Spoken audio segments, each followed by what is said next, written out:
তো স্যার আমরা কার্যপত্র অধ্যায়ের লাস্ট ক্লাসটা শুট করতেছি। ওকে, তো আমরা অলরেডি কার্যপত্র অধ্যায়ের প্রায় সব কিছুই কভার করেছি, তাই না? আমরা এই অধ্যায়ে সমন্বয় দাখিলা করেছি, দেন আমরা সমাপনী দাখিলা করেছি, বিপরীত দাখিলাও শিখেছি, তাই না? ওকে, এই কয়দিন আমরা যে কার্যপত্রের ম্যাথগুলো সলভ করেছিলাম ওই ম্যাথগুলো ছিল সেবামূলক প্রতিষ্ঠানের ম্যাথ। কিভাবে বুঝলাম? কারণ ওই ম্যাথগুলোতে প্রারম্ভিক মজুত পণ্য, সমাপনী মজুত পণ্য, বিক্রিত পণ্যের ব্যয়, ক্রয় বিক্রয় এই টাইপের কোনো ইনফরমেশন ছিল না। ওকে, তো কার্যপত্র অধ্যায় থেকে তোমরা 90% ক্ষেত্রেই সেবামূলক প্রতিষ্ঠানের ম্যাথগুলোই পাবা। তবে খুবই রেয়ার, মানে কিছু কিছু বোর্ডে খুব কম সময়ে এই ক্রয় বিক্রয়মূলক প্রতিষ্ঠানের ম্যাথগুলো এসছে।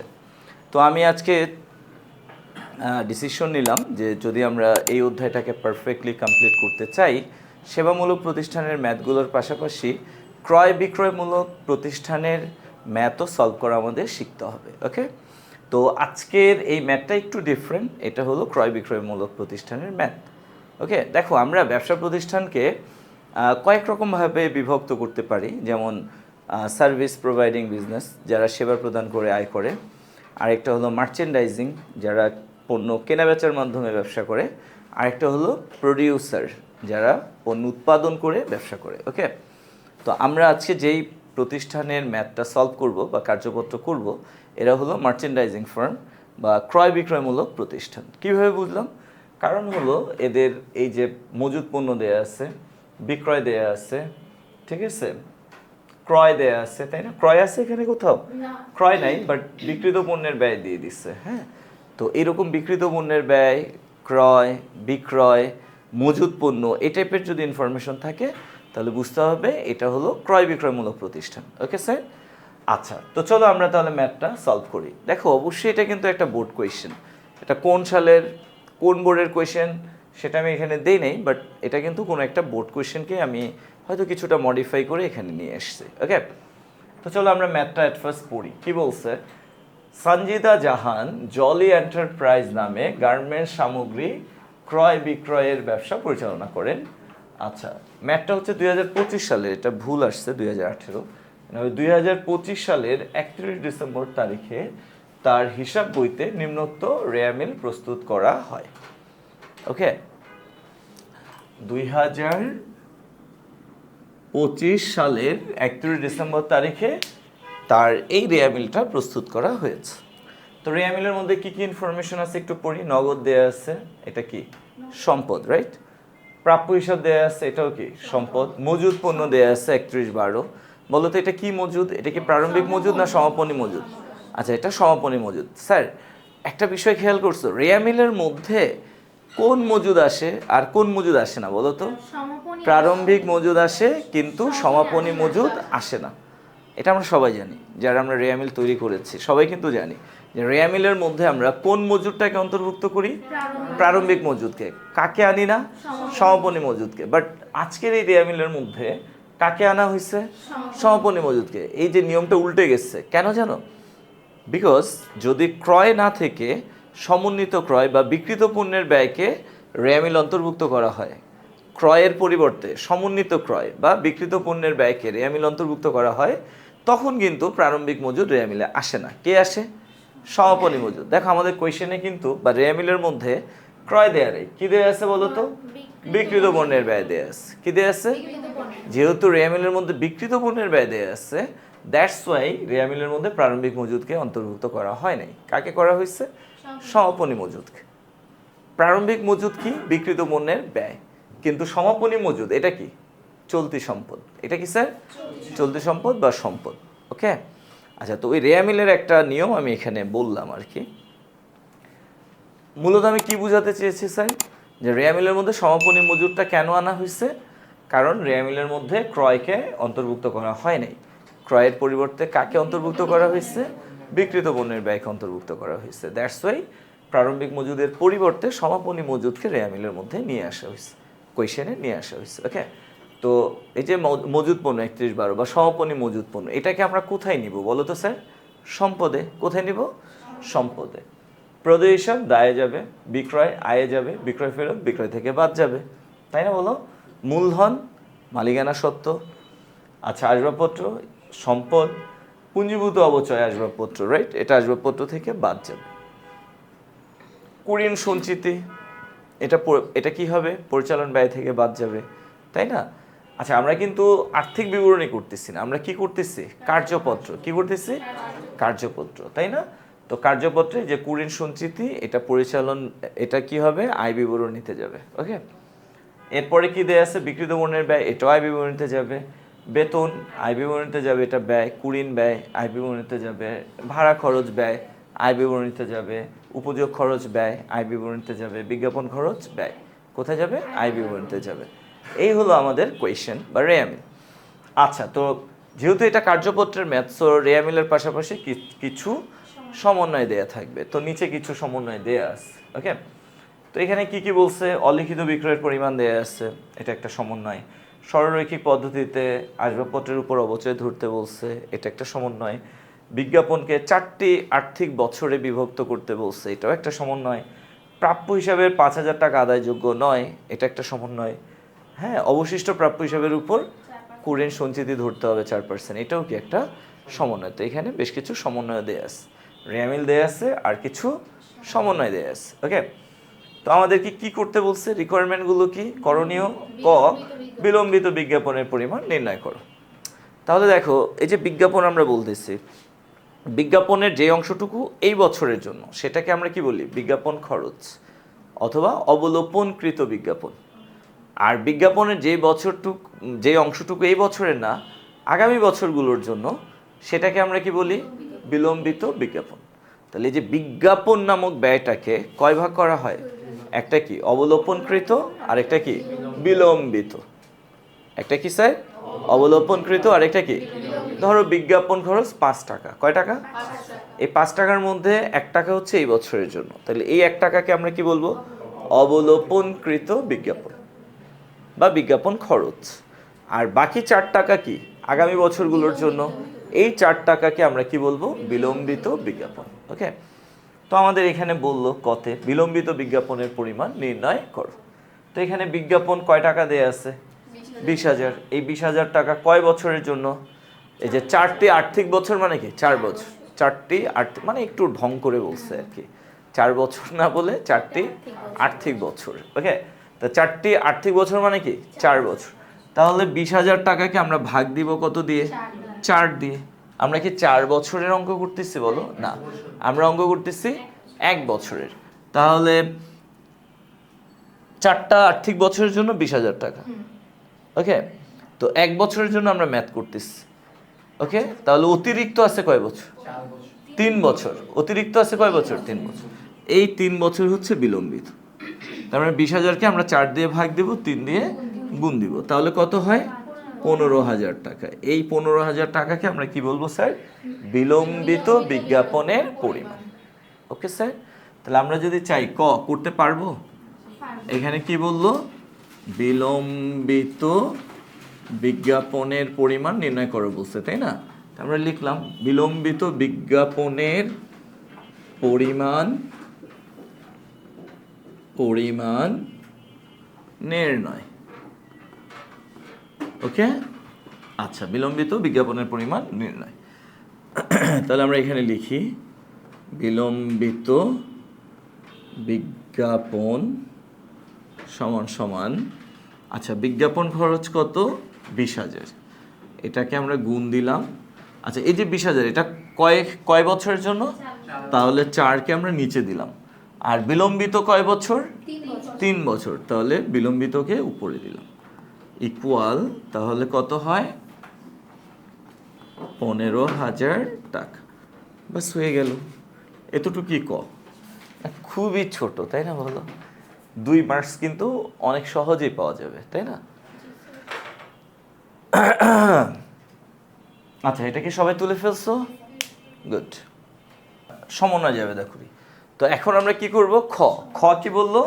সমন্বয় জাবেদা দাও বা সমন্বয় দাখিলা দাও। এই দাখিলা দাও, জাবেদা দাও, একই কথা। তো আমরা এখন সমন্বয় জাবেদা করব। আচ্ছা স্যার, তো সমন্বয় জাবেদা করার জন্য এট ফার্স্ট আমাদের কি করতে হবে? সাধারণ জাবেদার ছক আঁকতে হবে। তো চলো আমরা ছক এঁকে ফেলি। খ, নাম কি? সানজিদা জাহান।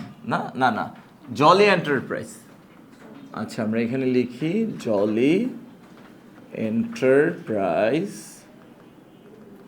এর সমন্বয় জাবেদা।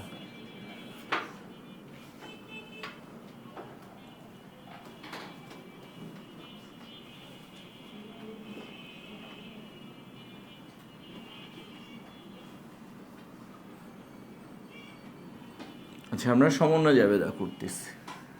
তারিখ, বিবরণ, খতিয়ান পৃষ্ঠা,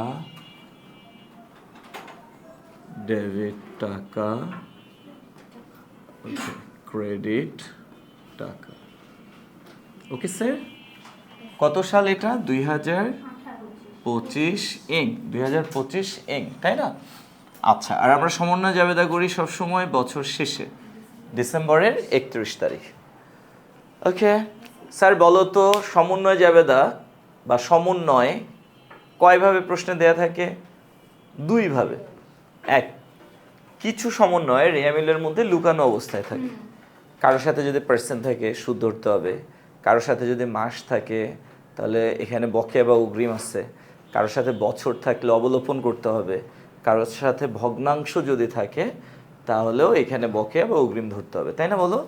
তো এরকম পার্সেন্টেজ, মাস, বছর, ভগ্নাংশ যদি থাকে রেয়ামিলের কারোর সাথে, বুঝতে হবে এখানে লুকানো সমন্বয় আছে। আর কিছু সমন্বয় এইভাবে ডিরেক্ট দেওয়া থাকে।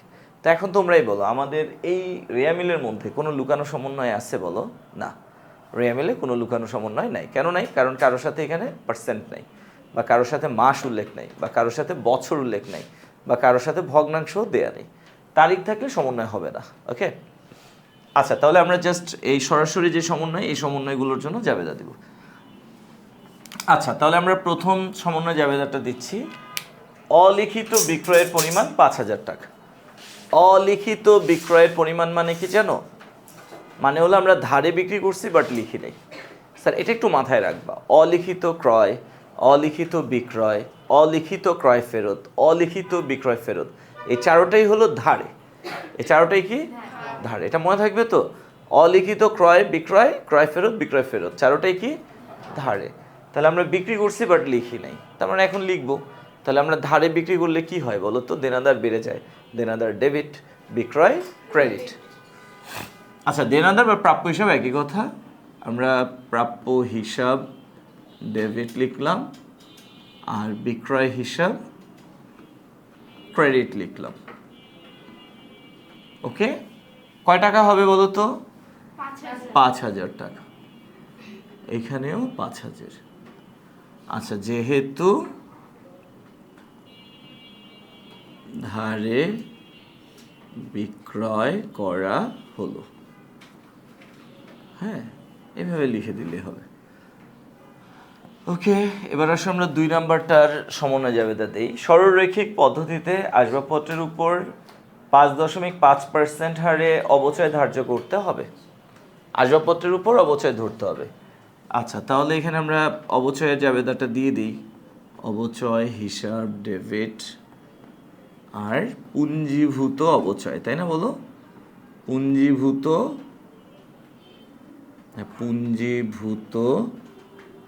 অবচয় ব্র্যাকেটে আমরা লিখলাম আসবাবপত্র হিসাব ক্রেডিট। ওকে, অবচয় হিসাব ডেবিট, পুঞ্জীভূত অবচয় আসবাবপত্র হিসাব ক্রেডিট। আচ্ছা, এটা টাকা কত হবে? এই যে যদি সরলরৈখিক বলে, তা যত পার্সেন্ট ডিরেক্ট আসবাবপত্রের উপর সেটাকে গুণ করে দিলেই হয়ে যায়। তাহলে আসবাবপত্র আমরা দেখতে পাচ্ছি কয় টাকা? 2 লাখ। তাহলে আমি এখানে একটু ক্যালকুলেশনটা দেখিয়ে দিই। 2 লাখ গুণ 5.5%, তাহলে কত হয় স্যার? 11,000 টাকা, তাই না?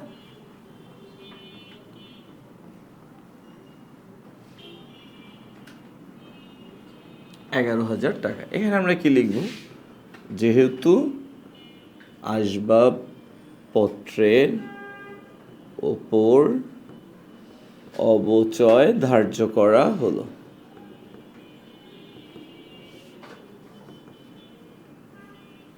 স্যার যেহেতু এটা জাবেদা সো ব্যাখ্যা দিতে হবে। হ্যাঁ, আচ্ছা, সেম তারিখ 3। আচ্ছা, আমরা এখন 3 নম্বরের জন্য জাবেদা দিচ্ছি। 3 কি বললো? বিজ্ঞাপনকে 4টি আর্থিক বছরের মধ্যে সমানভাবে সমন্বয় করতে হবে। ওকে, তার মানে আমাদের এখানে কি দেয়া আছে? বিলম্বিত বিজ্ঞাপন নাকি বিজ্ঞাপন খরচ? দেখো, আমি এখানে তোমাদের একটা বিষয় বুঝাই যে তুমি জাবেদাটা দিবা কার জন্য। আচ্ছা, সমন্বয় বলতেছে বিজ্ঞাপন 4 বছরের জন্য। আচ্ছা, 4 বছরের বিজ্ঞাপন, 4 বছরের বিজ্ঞাপনটা এটা কি বিজ্ঞাপন খরচ নাকি বিলম্বিত বিজ্ঞাপন? তাহলে সমন্বয় কি বলতেছে? বিলম্বিত বিজ্ঞাপন। সমন্বয় কি বলতেছে? রেয়ামিল কি বিলম্বিত বিজ্ঞাপন বলছে না বিজ্ঞাপন খরচ? তাহলে সমন্বয়ের কথাটা রেয়ামিলে আছে। তাহলে যদি সমন্বয়ের কথা রেয়ামিলে না থাকে তাহলে আমরা জাবেদা দিব কার জন্য? সমন্বয়ের জন্য।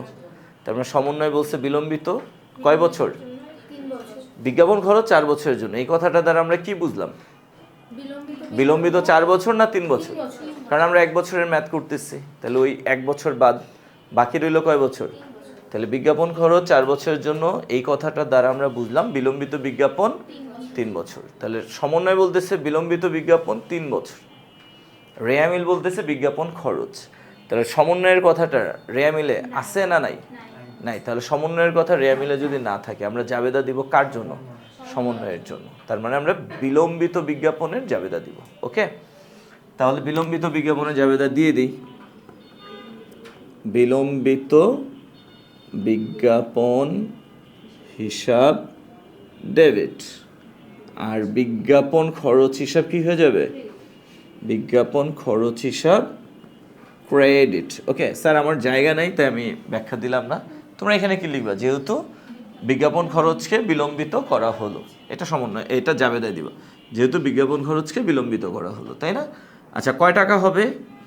আচ্ছা, আমি এখানে আবারও দেখাই। আমাদের বিজ্ঞাপন খরচ 20,000 4 বছরের জন্য, 4 দিয়ে ভাগ, বিলম্বিত করতে হবে 3 বছর, সো 3 দিয়ে গুণ, কত হলো? 15,000। যদিও আমরা এটা কতে করে দেখাইছি, এখানে না দেখালেও হবে, তারপর আমি দেখিয়ে দিলাম। আবারও ডিসেম্বরের 31 তারিখ 4 নাম্বার জাবেদা। আচ্ছা, 4 নাম্বারে কিন্তু 2টা সমন্বয় আছে, তাই না? আচ্ছা, এখানে বলছে প্রাপ্য হিসাবের 5,000 টাকা আদায়যোগ্য নয়। প্রাপ্য হিসাব মানে কি? দেনাদার। দেনাদারের কাছ থেকে 5,000 টাকা আদায়যোগ্য নয়। স্যার তোমরা একটু বলো তো, দেনাদারের কাছ থেকে যদি টাকা আদায়যোগ্য না হয় সেটাকে আমরা কি বলি? অনাদায়ী পাওনা। সেটাকে আমরা কি বলি? অনাদায়ী পাওনা। ওকে, তার মানে আমাদের অনাদায়ী পাওনা কত? 5,000। এটা কি নতুন অনাদায়ী পাওনা নাকি পুরাতন অনাদায়ী পাওনা? নতুন অনাদায়ী পাওনা, তাই না? আচ্ছা, তোমরা একটু বলো তো, নতুন অনাদায়ী পাওনা, আমরা ওই যে অনাদায়ী পাওনা বা প্রাপ্য হিসাব সমূহ একটা চ্যাপ্টার করছি না, বলো? আচ্ছা, আমি তোমাদেরকে এক্ষেত্রে একটু একটু মানে একটু কিছু বুঝাই। হ্যাঁ, নতুন অনাদায়ী পাওনার জাবেদা 2 রকম হইতে পারে। আমি এখানটা একটু বুঝাই তোমাদেরকে। ধরো দেনাদারের কাছ থেকে আদায়যোগ্য নয় অনাদায়ী পাওনা, বললো 5,000। তুমি যদি চাও, আচ্ছা কুড়িন আর অনাদায়ী পাওনা তো একই কথা। তুমি যদি চাও কুড়িন হিসাব ডেবিট, দেনাদার হিসাব ক্রেডিট, এই কথাটা লিখতে পারবা। কুড়িন হিসাব ডেবিট 5,000, দেনাদার হিসাব ক্রেডিট 5,000। তুমি যদি চাও এই জাবেদাটা লিখতে পারো। অথবা তুমি যদি চাও কুড়িন সঞ্চিতি হিসাব ডেবিট 5,000, দেনাদার হিসাব ক্রেডিট 5,000, এই জাবেদাটাও লিখতে পারো। তাহলে এই যে প্রাপ্য হিসাবের বা দেনাদারের কাছ থেকে 5,000 টাকা আদায়যোগ্য নয়, অর্থাৎ নতুন অনাদায়ী পাওনা 5,000, এটার জন্য কয় রকমের জাবেদা হতে পারে? 2 রকমের। একটা হলো কি কুড়িন ডেবিট দেনাদার ক্রেডিট, আরেকটা কি কুড়িন সঞ্চিতি ডেবিট দেনাদার ক্রেডিট। তার মানে দেনাদারের কাছ থেকে আদায়যোগ্য নয়, দেনাদার কমে যাচ্ছে, সো দেনাদার ক্রেডিট, দেনাদার ক্রেডিট 2 জায়গায় ঠিক আছে, দুটোটা জাবেদাতেই দেনাদার কি ক্রেডিট, এটা নিয়ে কোনো ডাউট নাই। ভেজালটা বাদলো, প্রথম জাবেদায় আমরা কি করতেছি? কুড়িন হিসাব ডেবিট লিখতেছি, আর পরের জাবেদায় কুড়িন হইছে, বাট আমি কুড়িন লিখলাম না, কি লিখলাম? কুড়িন সঞ্চিতি হিসাব ডেবিট। এখন বলো এই জাবেদাটা কখন দিবা আর এই জাবেদাটা কখন দিবা? এখন অনেক ছোটোখাটো প্রতিষ্ঠান আছে, যারা কুরিনের জন্য কোনো ফান্ড তৈরি করে না, কুরিনের জন্য কোনো কুরিন সঞ্চিতি নামক ফান্ড মেনটেন করে না, এই ধরনের যে প্রতিষ্ঠান, তাদের ক্ষেত্রে যদি কুরিন হয় তারা কুরিন খরচটাকে ডেবিট করে আর দেনাদারকে ক্রেডিট করে। আর কিছু বড় বড় প্রতিষ্ঠান আছে যারা ভবিষ্যতে কুরিন হতে পারে, এর জন্য বর্তমানেই কুরিন সঞ্চিতি নামক ফান্ড তৈরি করে। সো কুরিন হইলে তারা কুরিনকে আর ডেবিট করে না, তারা ওই যে ফান্ড তৈরি করে রাখছে ওই ফান্ডটাকে ডেবিট করে দেয়, কুরিন সঞ্চিতি নামক ফান্ডটাকে ডেবিট করে। তাহলে কয় রকমের প্রতিষ্ঠানের কথা বললাম? 2 রকম। যারা ভবিষ্যতে কুরিন হবে এই কারণে আগেভাগেই কুরিন সঞ্চিতি নামক ফান্ড মেনটেন করে, আর যারা এটা করে না। তো তুমি কিভাবে বুঝবা যে তুমি যেই প্রতিষ্ঠানের অঙ্ক করতেছো সে কি ফান্ড তৈরি করছে নাকি করে নাই? যদি সে করে থাকে তাহলে রেয়ামিলের মধ্যে কুরিন সঞ্চিতি দেয়া থাকবে।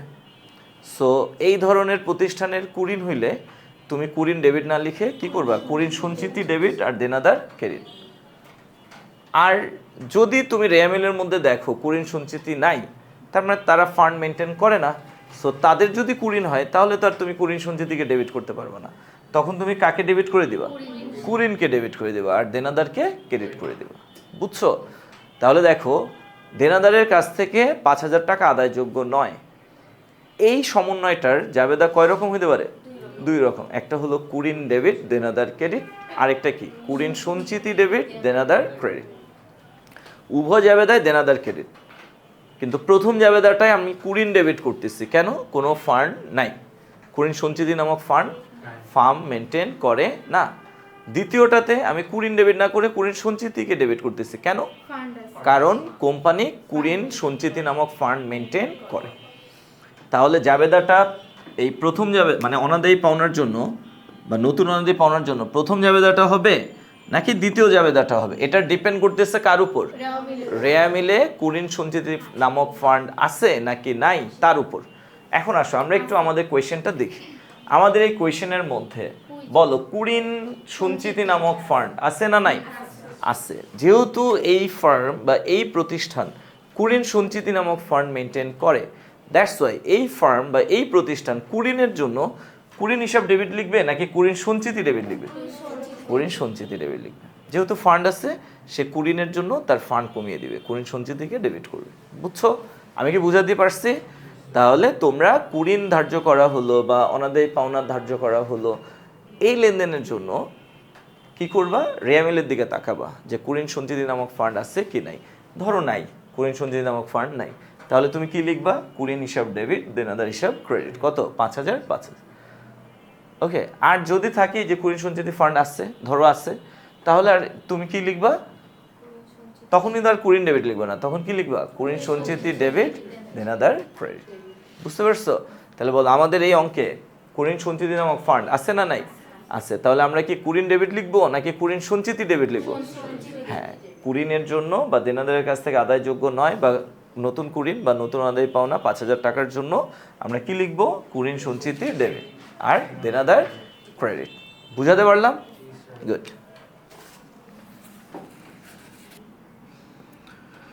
ওকে, তাহলে আমরা প্রাপ্য হিসাবের কাছে 5,000 টাকা আদায়যোগ্য নয়, এটার জন্য আমরা কি লিখবো? কুরিন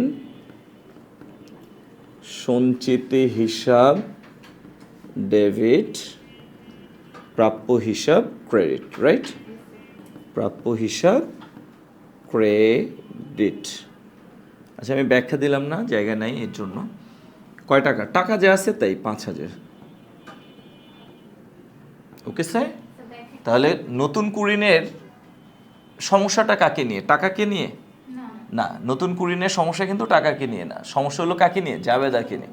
টাকা যা বলছে রেয়াম সমন্বয় তাই হবে, তবে জাবেদারা চেঞ্জ হইতে পারে। রেয়ামিলে কুরিন সঞ্চিতি থাকলে একরকম জাবেদা, রেয়ামিলে কুরিন সঞ্চিতি না থাকলে আরেক রকমের জাবেদা। ওকে, ক্লিয়ার? গুড। এবার আসো 4। আচ্ছা, আমি এটা 5 দেই। চার মানে 4 নাম্বারের 2টা সমন্বয় দেয়া আছে, তো আমি একটা 4 দিলাম আর একটা 5 দিই। পরের সমন্বয় এটা কি বলছে? অবশিষ্ট প্রাপ্য হিসাবের উপর 4% অনাদায়ী পাওনা সঞ্চিতি সংরক্ষণ করতে হবে। তো আমরা এখন কি করব? 4% অনাদায়ী পাওনা সঞ্চিতি সংরক্ষণ করব।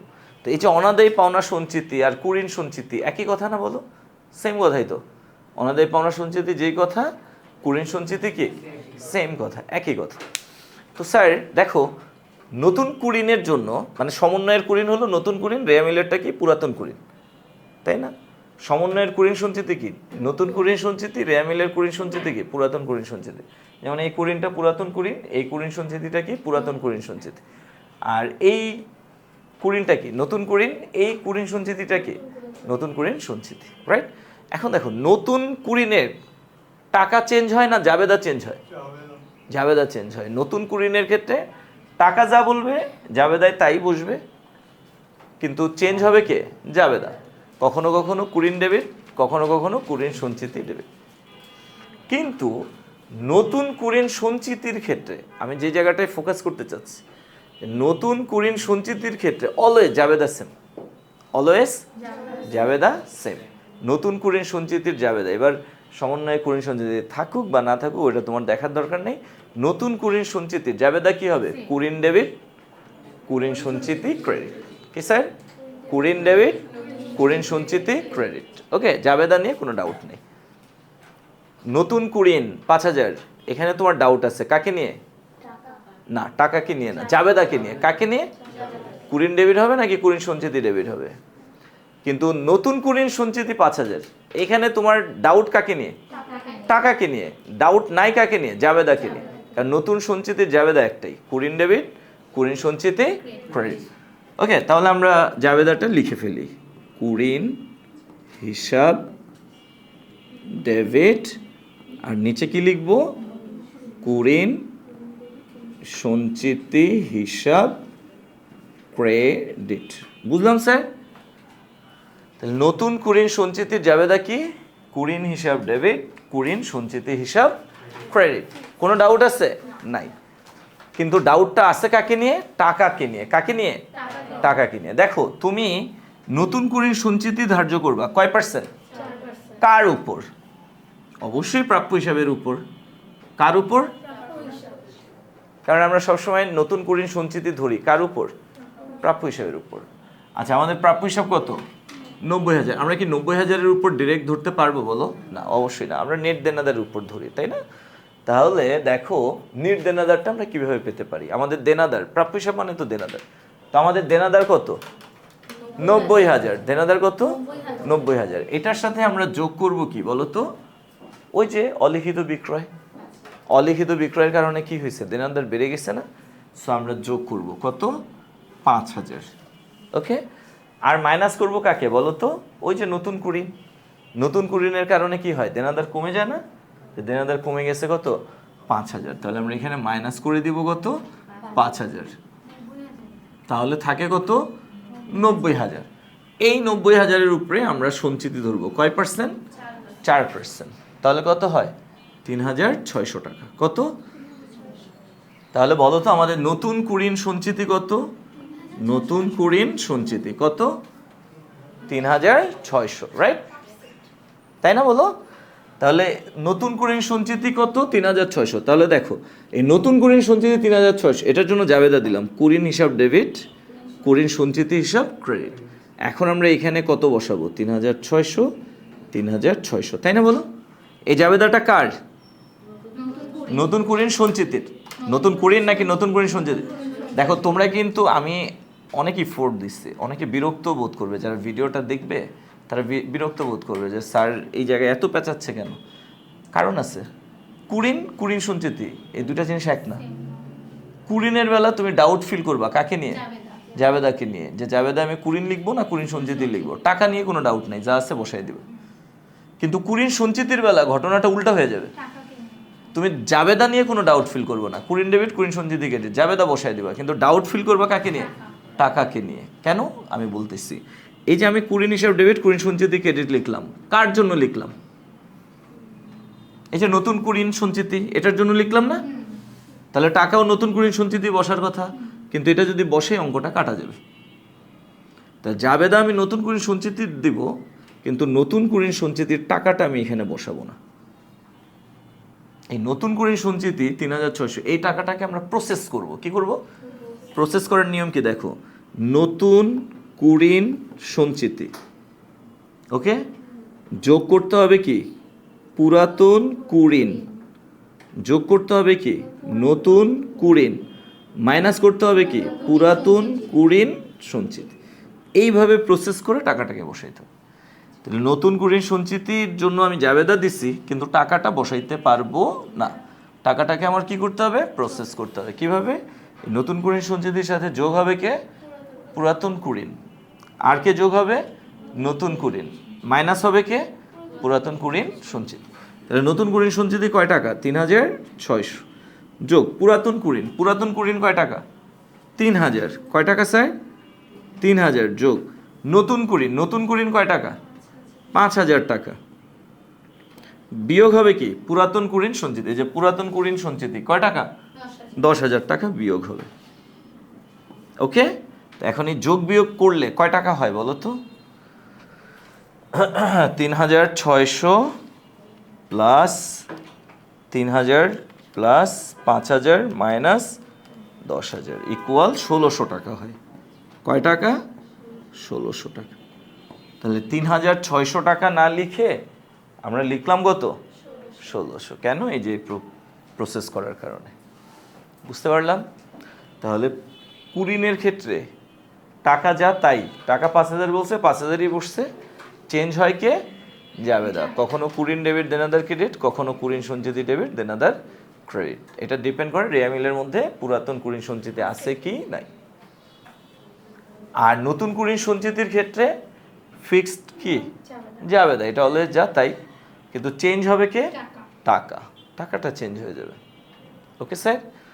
আচ্ছা, তো আমরা ক করে ফেললাম, বিলম্বিত বিজ্ঞাপনের পরিমাণ নির্ণয় করলাম। দেন খ সমন্বয় জাবেদা, এটাও আমরা করে ফেললাম। এখন আমরা কি করব গ। গ কি বলছে বলো তো, একটি 10 ঘর বিশিষ্ট কার্যপত্র প্রস্তুত কর। এখন আমরা 10 ঘর বিশিষ্ট একটা কার্যপত্র প্রস্তুত করব। ওকে, তো আমরা সবাই জানি কিভাবে কার্যপত্র করতে হয়। তো 10 ঘর বিশিষ্ট কার্যপত্রের প্রথম ঘরটার নাম কি রেয়ামিল, দেন সমন্বয়, দেন সমন্বিত রেয়ামিল। যদি তোমাকে বলে 6 ঘর বিশিষ্ট করো, এই তিনটা রেয়ামিল, সমন্বয়, সমন্বিত রেয়ামিল। আর 10 ঘর বিশিষ্ট বললে অ্যাড হবে আরো কয়টা আয় বিবরণী, আর্থিক অবস্থার বিবরণী, রাইট? এই হলো 5 দুগুণে 10।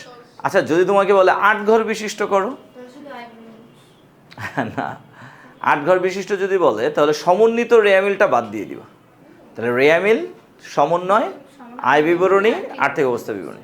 তখন ওই যে আমরা রেয়ামিলের সাথে সমন্বয়কে যোগ বিয়োগ করে কোথায় বসাই সমন্বিত রেয়ামিলে, ওইটার আমরা বসাবো না, মানে ডিরেক্ট আমরা হয় আয় বিবরণীতে বসাবো অথবা আর্থিক অবস্থা বিবরণীতে বসাবো। বুঝছো? এই আচ্ছা, ঠিক আছে। তাহলে আমরা এখন একটা 10 ঘর বিশিষ্ট কার্যপত্র প্রস্তুত করব, তাই না? তো চলো আমরা 10 ঘর বিশিষ্ট কার্যপত্র প্রস্তুত করি। ওকে, তো অ্যাট ফার্স্ট আমরা ঘরটা এঁকে নিই। হ্যাঁ, পুরো ঘরটা আমি আঁকতে পারবো না, আমি অর্ধেকটা আঁকি, পরে আস্তে আস্তে এক্সটেনশনে যাব। আচ্ছা,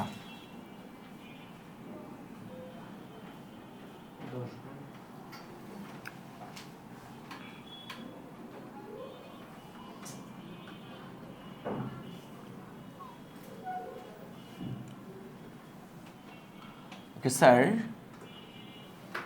এটার নাম হচ্ছে কি রেয়ামিল, আর এটার নাম হলো সমন্বয়।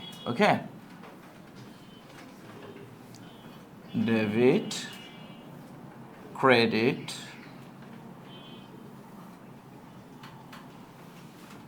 Debit, credit. ওকে, হিসাবের নাম।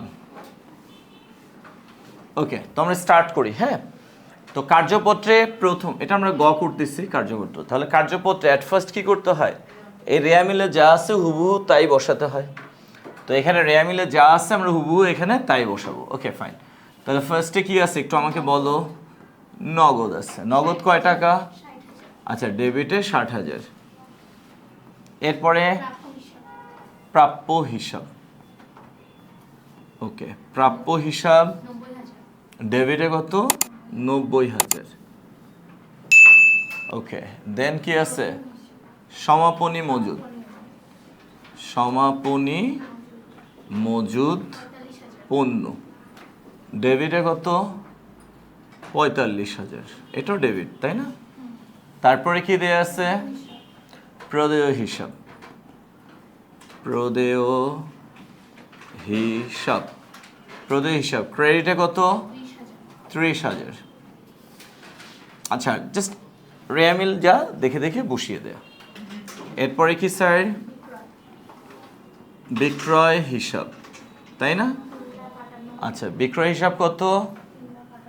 3,58,000। কোথায়? ক্রেডিটে 3,58,000। তারপরে কি? বিক্রয় ফেরত হিসাব।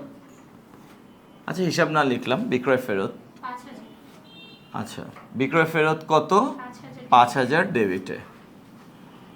দেখছি আমরা কোনো চেঞ্জই করতেছি না, যা তাই লিখতেছি, যেদিকে টাকা ওদিকেই বসাচ্ছি, তাই না? এরপরেরটা কি স্যার? আচ্ছা, মূলধন। মূলধন ক্রেডিটে কত? 2,81,000 ক্রেডিট দেখে। ওকে, দেন আসবাবপত্র। আসবাবপত্র, আসবাবপত্র, তাই না? ডেবিটে কত? 2 লাখ। ডেবিটে 2 লাখ। তারপরেরটা কি স্যার? পুঞ্জীভূত অবচয়। আচ্ছা, পুঞ্জীভূত অবচয় আসবাবপত্র। আসবাবপত্র ক্রেডিটে 20,000। ওকে, তারপরেরটা কি? কুড়িন সঞ্চিতি। ওকে, কুড়িন সঞ্চিতি ক্রেডিটে 10,000। ওকে, তারপরেরটা কি স্যার? বিক্রিত পণ্যের ব্যয়। ওকে, বিক্রিত পণ্যের ব্যয় ডেবিটে 2,20,000 ডেবিট, তাই না? তারপরে হচ্ছে বেতন। ওকে, বেতন ডেবিটে 30,000। আচ্ছা, তারপর কুড়িন ডেবিটে 3,000। তারপর ভাড়া খরচ। আচ্ছা, ভাড়া খরচ ডেবিটে 21,000। তারপরে উপযোগ খরচ। আচ্ছা, উপযোগ খরচ ডেবিটে 5,000। তারপরে বিজ্ঞাপন খরচ। ওকে, বিজ্ঞাপন খরচ ডেবিটে কত? 20,000। ওকে স্যার, যা আছে আমরা তাই বসালাম, তাই না? ওকে, এখন ডেবিটের যোগফল কত? 6,99,000 বসালাম। ক্রেডিটেও সেম, 6,99,000 বসালাম। Close close.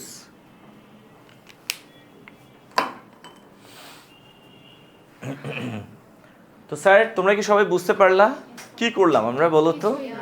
নাথিং, জাস্ট রেয়ামিল যা দেখে দেখে আমরা সেটাই বসিয়ে দিলাম। ওকে, আচ্ছা, আমাদের এবারের কাজ কি? রেয়ামিল তো বসালাম, এবার আমরা কি বসাবো?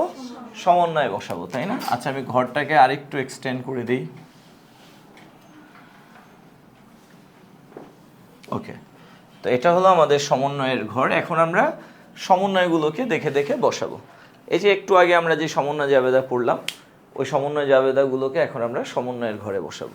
তো এখানে তোমরা যারা আসছো সবাই তো জানো যে সমন্বয়ের প্রত্যেকটা হিসাবের টাকা এই সমন্বয়ের কলামে বসাতে হবে। আর বসানোর সময় আমরা কি করব? সমন্বয়ের হিসাবটা রেয়ামিলে আছে কিনা দেখব, যদি থাকে তার সোজা বসাবো, না থাকলে নতুন করে লিখে বসাবো। এই তো। ওকে, চলো আমরা একটু দেখি। আচ্ছা, সমন্বয় দেখো, একটু খেয়াল করো। প্রাপ্য হিসাব ডেবিটে 5,000। স্যার তোমরাই বলো, প্রাপ্য হিসাব আমাদের রেয়ামিলে আছে না নাই? ইয়েস, আছে। এই যে প্রাপ্য হিসাব আছে, তাই না? আচ্ছা, তাহলে প্রাপ্য হিসাব আছে। সো আমরা এই প্রাপ্য হিসাব এটা সোজা ডেবিটে বসিয়ে দিই। আচ্ছা, তার আগে আমরা একটা কাজ করি, আমরা একটু স্কেলিং করে নিব। আচ্ছা, আমরা স্কেলিং করে বসাতে পারি, অথবা স্কেলিং না করে বসানো যেতে পারে। ওকে, আমি স্কেলিং করলাম না, বাট তোমরা করে নিও। ওকে, তো প্রাপ্য হিসাব কত স্যার? 90,000। ঠিক, এটা সোজা ডেবিটে আমরা কত বসাবো? 5,000। এখানে কি বললো? বিক্রয় হিসাব ক্রেডিট কত? 5,000। আচ্ছা, তো প্রাপ্য হিসাব ডেবিট 5,000 আমরা বসালাম, রেয়া মিলের প্রাপ্য হিসাবের সোজা সমন্বয়ের ঘরে 5,000 টাকা ডেবিটে বসিয়ে দিলাম। এবার আমরা বিক্রয় হিসাব ক্রেডিটে বসাবো কত? 5,000। দেখো তো রেয়া মিলে বিক্রয় হিসাব আছে না নাই? ইয়েস আছে, বিক্রয় হিসাব আছে। কত? এই যে বিক্রয় হিসাব আছে, এটা সোজা ক্রেডিটে আমরা বসিয়ে দিলাম কত? 5,000। Okay sir. এরপরে দেখো অবচয় হিসাব ডেবিটে আছে কত? 11,000। তোমরা একটু দেখো দেখি এই রেয়া মিলের মধ্যে অবচয় হিসাব আছে না নাই? রেয়া মিলের মধ্যে অবচয় কি আছে? পুঁজিভূত অবচয় আছে, বাট অবচয় কি আছে? আচ্ছা, যদি না থাকে আমরা নিচে নতুন করে লিখব অবচয় হিসাব। ওকে স্যার, অবচয় হিসাব আমরা কোথায় বসাবো? ডেবিটে। কয় টাকা? 11,000। এই যে সমন্বয়ের ডেবিটে 11,000। এরপরেরটা কি? পুঞ্জীভূত অবচয় হিসাব ক্রেডিটে কত? 11। দেখো তো স্যার রেয়া মিলের মধ্যে পুঞ্জীভূত অবচয় আছে না নাই? তাহলে কি আর নতুন করে লেখা লাগবে? না। তাহলে এই পুঞ্জীভূত অবচয় এটা সোজা আমরা ক্রেডিটে সমন্বয়ের ঘরে বসাবো কত? 11,000 টাকা। ওকে, এরপরে আসো বিলম্বিত বিজ্ঞাপন ডেবিটে কত? 15,000। দেখো তো স্যার আমাদের রেয়া মিলের মধ্যে বিলম্বিত বিজ্ঞাপন আছে না নাই? নাই। তাহলে আমরা নতুন করে লিখব বিলম্বিত বিজ্ঞাপন। ওকে স্যার, বিলম্বিত বিজ্ঞাপন কত স্যার? 15,000। আমরা ডেবিটে বসালাম 15,000। ওকে, দেন বিজ্ঞাপন খরচ ক্রেডিট 15,000। তো আমরা একটু সার্চ করি, আমাদের রেয়া মিলে বিজ্ঞাপন খরচ আছে। সো নতুন করে লেখার দরকার আছে বলো? না। এই বিজ্ঞাপন খরচ এটার সোজা আমরা সমন্বয়ের ক্রেডিটে বসিয়ে দিই 15,000। Okay sir. এরপরে কি বললো? কুরিন সঞ্চিতি ডেবিট 5,000। তো কুরিন সঞ্চিতি, আচ্ছা কুরিন সঞ্চিতি আমাদের রেয়া মিলে আছে না নাই? আছে। তাহলে আর নতুন করে লেখা লাগবে? নো। তাহলে কুরিন সঞ্চিতি এটা সোজা সমন্বয়ের ডেবিটে 5,000। আচ্ছা, আর কি বললো? প্রাপ্য হিসাব ক্রেডিট 5,000। প্রাপ্য হিসাব আছে না নাই? আছে। প্রাপ্য হিসাব কোথায় বসবে? ক্রেডিটে কত? 5,000, তাই না? প্রাপ্য হিসাবে ডেবিটেও 5,000 বসছে সমন্বয়ের ঘরে, ক্রেডিটেও 5,000। আচ্ছা, এরপরে কি বললো? কুরিন হিসাব ডেবিট 1600। কুরিন হিসাব ডেবিট, দেখো তো রেয়া মিলে কুরিন হিসাব আছে না নাই? কুরিন আছে না? আছে। তাহলে আমাদের কি নতুন করে লেখার দরকার আছে? না। আমরা এই কুরিনের সোজা, কুরিন কত? 3,000, এটা সোজা সমন্বয়ের ডেবিটে বসিয়ে দিব কত? 1600। কুরিন সঞ্চিতি ক্রেডিট কত? 1600। তাহলে বলো কুরিন সঞ্চিতি আছে না নাই? আছে। এই যে কুরিন সঞ্চিতি এটা সোজা ক্রেডিটে বসিয়ে দিব কত? 1600। হলো স্যার? আর কি বসানোর মতো কিছু আছে? না, আমরা সব বসিয়েছি না? আচ্ছা, যদি সব বসিয়ে থাকো একটু ক্রস চেক করে নাও। হ্যাঁ, তোমরা সমন্বয়ে সব বসানোর পর একটু ক্রস চেক করবা। দেখো এই যে 5,000 ক্রেডিটে 5,000 আছে না নাই? আছে। এই যে 5,000 ক্রেডিটে 5,000 আছে? আছে। এই যে 1600 ক্রেডিটে 1600 আছে? আছে। এই যে 11,000 ক্রেডিটে 11,000 আছে? এই যে 15,000 ক্রেডিটে 15,000 আছে? আছে। তারপরে ডেবিটের যে কয়টা আইটেম ক্রেডিটের ঠিক ওই কয়টাই আইটেম, ঠিক ওই কয়টা অ্যামাউন্টই থাকতে হবে। এটা একটু ক্রস চেক করে নিলে ভালো। ওকে স্যার, আমরা কি বসালাম? বসানো শেষ? ওকে, তাহলে এখন আমরা একটু এক্সটেন্ড করি। ওকে, আমরা এখন পুরো ঘরটাকে ফুলফিল করে ফেলি।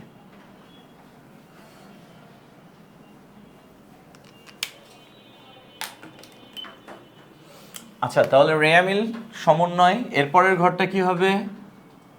সমন্বিত রেয়া মিল, তারপরে কি?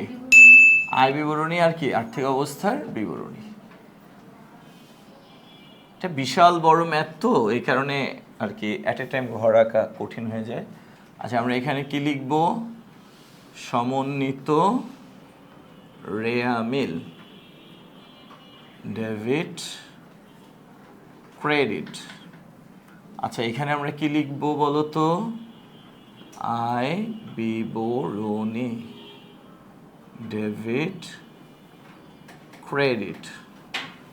এখানে কি লিখব, আর্থিক অবস্থার বিবরণী, ডেবিট অ্যান্ড ক্রেডিট।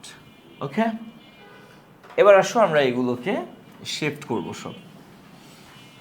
স্যার রেয়ামিল সমন্বয়, এখন আমরা কি করব, সমন্বিত রেয়ামিল। আমরা জানি সমন্বয় রেয়ামিলের সাথে সমন্বয়গুলোকে যোগ বিয়োগ করলে কি পাওয়া যায়, সমন্বিত রেয়ামিল পাওয়া যায়।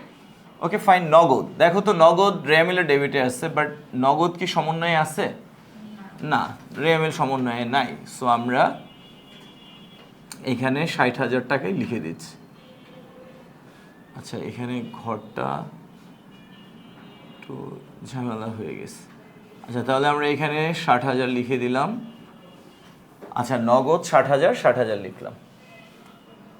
ডেবিটে আছে, সমন্বিত রেয়ামিলে ডেবিটেই গেল। আচ্ছা, প্রাপ্য হিসাব, রেয়ামিলের ডেবিটে 90,000, তাই না? তো ডেবিটের সাথে সমন্বয়ের ডেবিটটা কি হবে, যোগ হবে 95, আর ক্রেডিটটা কি হবে, বাদ যাবে। তাহলে 90 যোগ 5 কত হয়, 95, মাইনাস 5 কত হয়, 90। তাহলে কে বড়, ডেবিট বড়। সো ডেবিটে কত, 90,000 বসবে। বুঝতে পারলা? এই 90,000-এর সাথে 5,000 যোগ হয়েছে, আর এই 5,000 বিয়োগ হয়েছে। সো 90,000 90,000-ই রয়েছে, যেহেতু ডেবিট বড়, ডেবিটের সাইডে বসছে। সমাপনী মজুদ পণ্য, এখানে কি কিছু আছে যোগ বিয়োগ করার? নাই, তাহলে 45,000। ওকে, প্রদেয় হিসাব, দেখো তো যোগ বিয়োগ করার মতো কিছু আছে? না, তাহলে এখানে কত স্যার, 30,000। বিক্রয়, এখানে ক্রেডিট কত, 3,58,000, আর এখানে ক্রেডিট কত, 5,000। তাহলে দুইটা কি হবে, যোগ হয়ে যাবে, তাই না? তাহলে যোগ হলে কত হয়, 3,63,000। যোগফল ক্রেডিটে বসবে, 3,63,000 টাকা। বিক্রয় ফেরত, এখানে তো কিছু নাই যোগ বিয়োগ করার মতো, আছে বলো? নাই, তাহলে সমন্বিত রেয়ামিলে ডেবিটে 5,000। মূলধন ক্রেডিট, এটা সমন্বিত রেয়ামিলের ক্রেডিটেই বসবে, 2,81,000, তাই না বলো? এইগুলো অনেক কনজাস্টেড হয়ে গেছে, যে ঘর একটু বাঁকা তেরা হওয়ার কারণে। আচ্ছা, আসবাবপত্র, আসবাবপত্র ডেবিটে আছে, যোগ বিয়োগ করার মতো কিছুই নাই, সো ডেবিটে 2 লাখ। পুঞ্জীভূত অবচয়, দেখো এখানে ক্রেডিটে কত ছিল, 20,000, এখানে ক্রেডিটে কত, 11,000, যোগ করলে কত হয়, ক্রেডিটে 31,000। কুড়িন সঞ্চিতি, এখানে ক্রেডিটে কত, 10, তাই না বলো? আচ্ছা, এই যে ক্রেডিটে 10, ডেবিটে কত, 5, তাহলে 10 থেকে 5 বাদ দাও, কত হয়, 5। এই 5-এর সাথে যোগ করবা কত, 1600, তাহলে কত হয়, তাহলে ক্রেডিটে হলো 10,000, বাদ দিতে হবে কত, 5,000, তাই না? তাহলে থাকে কত, কুড়ি সঞ্চিতি ক্রেডিট কত, 10,000, ডেবিটে কত, তো 10,000 থেকে আমরা 5,000 মাইনাস করব, কত হয়, 5,000, আর 1600 কি করব, যোগ করব, তাহলে কত হয়, 6,600। আচ্ছা, রেজাল্টটা কোথায় বসবে বলো তো, ক্রেডিটে বসবে। কেন? কারণ ক্রেডিট দিকটা বড়। ওকে, বিক্রিত পণ্যের ব্যয়, এখানে কিছুই নাই, সো আমরা এটা ডেবিটে নিয়ে বসাবো, 2,20,000। Okay sir. বেতন, আচ্ছা বেতন ডেবিটে আছে, আর কিছুই নেই, আমরা ডেবিটে বসালাম 30,000। কুড়িন, ডেবিটে কত, 3,000, ডেবিটে কত, 1600, তাহলে ডেবিট ডেবিট কি হবে, যোগ হবে, যোগফল ডেবিটে বসবে, কত, 4,600। স্যার আমরা যদি যোগ বিয়োগে কোনো ভুল করি, আমাদের কিন্তু ম্যাথ মিলবে না, অথবা আমরা যদি ডেবিট ক্রেডিটে ভুল করে ফেলি, তাহলেও কি হবে না, ম্যাথ মিলবে না। সো খুবই সাবধান থাকতে হবে। ভাড়া খরচ 21,000, আমরা এটা সমন্বিত রেয়ামিলের ডেবিটে বসালাম 21,000। দেন কি বললো, উপযোগ খরচ 5,000, আমরা সমন্বিত রেয়ামিলের ডেবিটে বসালাম 5,000। বিজ্ঞাপন খরচ কত, 20,000, আর এখানে ক্রেডিটে কত, 15,000, তাহলে 20,000 থেকে 15,000 মাইনাস করলে কত হয়, 5,000। আমরা এটা কোথায় বসাবো, ডেবিটেই বসাবো, 5,000। আমরা কি সবাই বুঝতে পারলাম স্যার? ওকে। অবচয় হিসাব, আচ্ছা এটা তো হলো রেয়ামিলের যোগফল, এটা তো আর কোথাও যাবে না, যাবে বলো, যাবে না। অবচয় সমন্বয়ে ডেবিটে আছে, এটা সমন্বিত রেয়ামিলের ডেবিটে চলে যাবে, 11,000, বিলম্বিত বিজ্ঞাপন 15,000, এটা ডেবিটে আছে, এটার সমন্বিত রেয়া মিলে ডেবিটে চলে যাবে কত 15,000 হলো ডান। ওকে, তো আমরা এখন এটার যোগফলটা নামিয়ে দিই। আচ্ছা, এখানে যোগফল কত হয়? আমরা যদি ডেবিটগুলোকে যোগ করি তাহলে 5 5 10 সমন্বয়ের আর কি 10,000, 11,600, 22,600, 37,600 হয়, তাই না বলো? আচ্ছা, ক্যালকুলেট করে দেখি। 5,000 যোগ 5,000 যোগ 1,600 যোগ 11,000 যোগ 15,000, 37,600। আমরা এখানে 37,600 লিখলাম। এখানেও সেম 37,600ই হবে যদি যোগ করে থাকো। Okay sir? আচ্ছা, এবার আসো আমরা সমন্বিত রেয়ামিলগুলোকে যোগ করব।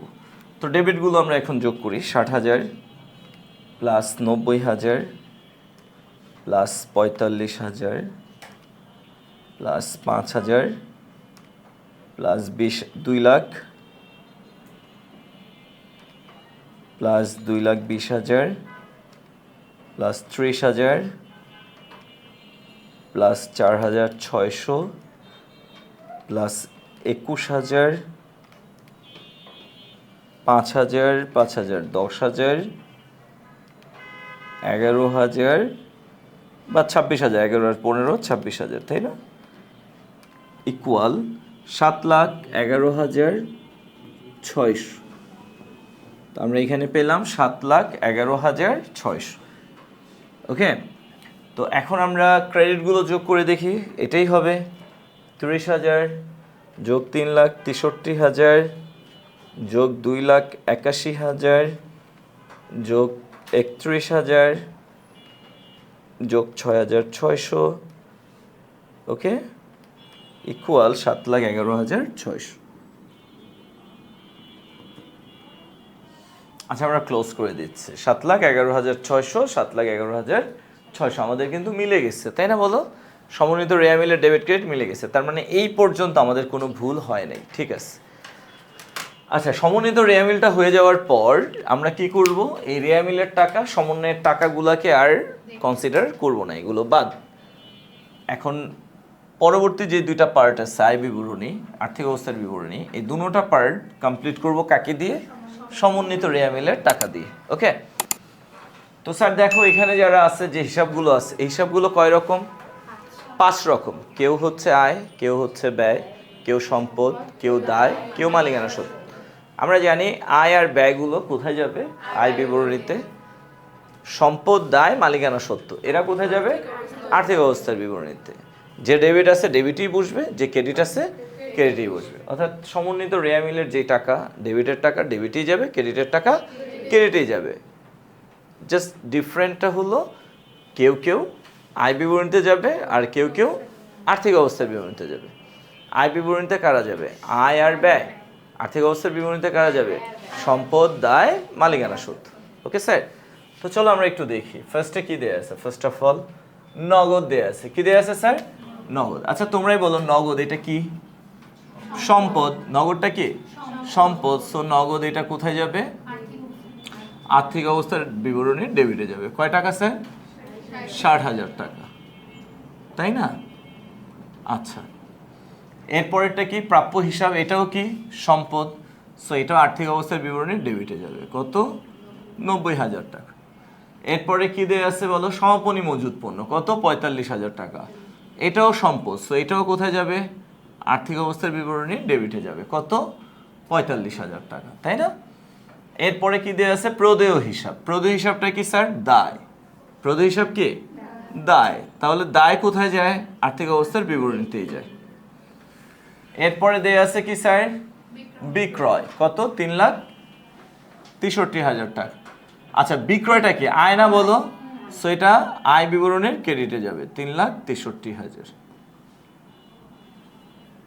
আচ্ছা, এরপরে আছে কি? বিক্রয় ফেরত। মানে কি? আয় হ্রাস। দেখো আয় ব্যয়, আয় হ্রাস, ব্যয় হ্রাস, এগুলো কোথায় যাবে? আয় বিবরণীতে। কোথায় যাবে? তাহলে বিক্রয় ফেরতটা কোথায় যাবে? আয় বিবরণীতে। ডেবিটে আছে ডেবিটে যাবে। আচ্ছা, এরপরে কি দেয়া আছে? মূলধন। মূলধনটা কি বলো স্যার? মালিকানা সত্ত্ব। সো এটা কোথায় যাবে? আর্থিক অবস্থার বিবরণীতে যাবে। আচ্ছা, আসবাবপত্র দেয়া আছে। আসবাবপত্রটা কি? সম্পদ, 2 লাখ। সো আর্থিক অবস্থার বিবরণী ডেবিটে যাবে। পুঞ্জীভূত অবচয় দেয়া আছে, তাই না? 31,000। পুঞ্জীভূত অবচয় এটা আর্থিক অবস্থার বিবরণীতে যাবে। পুঞ্জীভূত অবচয়টা কি? পুঞ্জীভূত অবচয় হচ্ছে সম্পদ হ্রাস। কি স্যার? সম্পদ হ্রাস। যেহেতু সম্পদ আর্থিক অবস্থার বিবরণীতে যায়, সম্পদ হ্রাসটাও কোথায় যাবে? আর্থিক অবস্থার বিবরণীতেই যাবে। যেমন আয় বিবরণীতে যায়, আয় হ্রাসটাও কোথায় যায়? আয় বিবরণীতে যায়। ব্যয় আয় বিবরণীতে যায়, ব্যয় হ্রাসটাও আয় বিবরণীতে যায়। তো সম্পদ আর্থিক অবস্থার বিবরণীতে যায়, সম্পদ হ্রাসটাও কোথায় যাবে? আর্থিক অবস্থার বিবরণীতে যায়। আচ্ছা, কুঋণ সঞ্চিতি। কুঋণ সঞ্চিতি এটা ব্যয় হ্রাস। এটা কি স্যার? ব্যয় হ্রাস। সো এটা কোথায় যাবে? আয় বিবরণীতে যাবে। কুঋণ সঞ্চিতি, তাই না বলো? আচ্ছা, কুঋণ সঞ্চিতি এখানে ক্রেডিট আছে না? আচ্ছা, এটাকে যদি আমরা আসলে এটা নিয়ে একটু ঝামেলা। কুঋণ সঞ্চিতি আমরা কি করি? পরিচালন ব্যয় থেকে বাদ দিই, তাই না? এখন এই কুঋণ সঞ্চিতি কত? 6,600। এটা আয় বিবরণীর কোথায় বসার কথা? ক্রেডিট। বাট এটাকে আমরা বসাবো কোথায়? ডেবিট, কিন্তু মাইনাস আকারে। কি আকারে? মাইনাস আকারে বসাবো। বুঝছি নাকি বুঝি নাই? কুঋণ সঞ্চিতি, পুরাতন কুঋণ সঞ্চিতিটা কি হয় বলো তো? আচ্ছা, আমরা একটা কাজ করি। এখানে আসলে একটু গ্যাঞ্জাম বাজছে। বেসিক্যালি আমরা যখন আর্থিক বিবরণী করি, আর্থিক বিবরণীর আয় বিবরণীতে আমরা ফার্স্টে কি লিখি বলো? পুরাতন কুঋণ, দেন যোগ করি কি? নতুন কুঋণ, দেন যোগ করি কি? নতুন কুঋণ সঞ্চিতি, সবার শেষে বাদ দিই কি? পুরাতন কুঋণ সঞ্চিতি। এটা কি সবার শেষে বাদ দিয়ে দিই, তাই না বলো? এই কাজটা আমরা করি না? আচ্ছা, এখন এইখানে যে ঝামেলাটা বাজছে, যেমন কুঋণ এখানে আসছে না? কুঋণ এটা কোথায় যাবে? আয় বিবরণীর ডেবিটে যাবে। তাহলে কুঋণ সঞ্চিতি এটা কি হবে? দেখো, আয় বিবরণীর ডেবিটে মানে কি? ব্যয়। আয় বিবরণীর ক্রেডিট মানে কি? আয়। বিষয়টা এরকম না? ওকে, ফাইন। আচ্ছা, আমরা এক কাজ করি। কুঋণ সঞ্চিতি কত? 6,600। আমরা অঙ্ক মিলানোর স্বার্থে এটাকে আয় বিবরণীর ক্রেডিটে বসিয়ে দিই। কোথায় বসাবো? আয় বিবরণীর ক্রেডিট। কারণ কুঋণ সঞ্চিতি হলো বিপরীত ব্যয়। কি স্যার? যেমন ক্রয়টা কি? ব্যয়। ক্রয় ফেরতটা কি? বিপরীত ব্যয়, তাই না? তো কুঋণ সঞ্চিতিটাকে আমরা বিপরীত ব্যয় ধরতেছি। ওকে, কুঋণ সঞ্চিতি ক্রেডিটে আছে কত? 6,600। এটা আমরা কোথায় বসালাম? আয় বিবরণীর ক্রেডিটে বসিয়ে দিলাম। বিক্রিত পণ্যের ব্যয় এটা আমরা কোথায় বসাবো? আয় বিবরণীর ডেবিটে। কত? 2,20,000। আচ্ছা, বেতন এটাকে আমরা আয় বিবরণীর ডেবিটে বসিয়ে দিই। কত? 30,000। কুঋণ এটা ব্যয়, আয় বিবরণীর ডেবিটে বসিয়ে দিই। কত? 4,600। ভাড়া খরচ এটা ব্যয়, সো আয় বিবরণীর ডেবিট 21,000। উপযোগ খরচ এটাও ব্যয়, আয় বিবরণীর ডেবিটে 5,000। এরপরে বিজ্ঞাপন খরচ এটাও ব্যয়, আয় বিবরণীর ডেবিটে কত? 5,000। Okay sir. অবচয় হিসাব কত? 11,000। এটা ব্যয়, আয় বিবরণীর ডেবিটে। অ্যান্ড দেন কি আছে? বিলম্বিত বিজ্ঞাপন। বিলম্বিত বিজ্ঞাপনটা কি? অলিক সম্পদ। কি স্যার? এটা যেহেতু সম্পদ, এটা কোথায় যাবে বলো? কোন ডেবিট? এটা আর্থিক অবস্থার বিবরণী ডেবিটে যাবে, তাই না বলো? 15,000।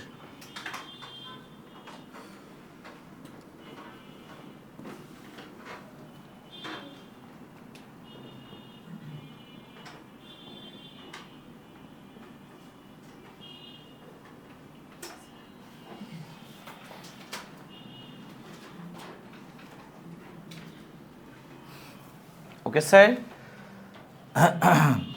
আচ্ছা, এখন আমরা যেটা করব, আয় বিবরণীর দিকে আমরা একটু তাকাই। হ্যাঁ, আমাদের মুনাফা বা ক্ষতি বের করতে হবে।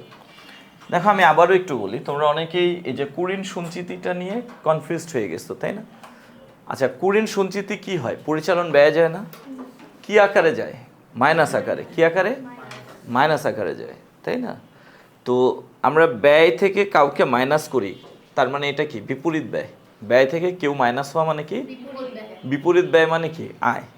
তো ওই সেন্সে আমরা কুড়ির সঞ্চিতিকে আয় বিবরণীর ক্রেডিটে বসালাম। ওকে, কেউ যদি কুড়ির সঞ্চিতিকে আর্থিক অবস্থা ক্রেডিটে বসাও, অঙ্ক কিন্তু মিলবে, কিন্তু কনসেপচুয়ালি এটা কি হবে? ভুল হবে। বুঝতে পারছো? কাটা দিবে না, হয়তো মার্কস কমায় দিতে পারে অথবা নাও দিতে পারে। হ্যাঁ, কারণ আমরা জানি সঞ্চিতি বা তহবিল এগুলো সব কি? দায় অথবা মালিকানা সত্ত্ব। সো ওই সেন্সে এটা আর্থিক অবস্থার বিবরণীতে যেতেই পারে, তাই না? কাটা দেওয়ার কথা না। বাট আমার মতে যেহেতু আমরা কুড়ির সঞ্চিতিকে পরিচালন ব্যয় থেকে বাদ দিই, তার মানে এটা বিপরীত ব্যয়, আর বিপরীত ব্যয় মানে আয়, সো এটা আয় বিবরণী ক্রেডিটে রাখাটাই ভালো।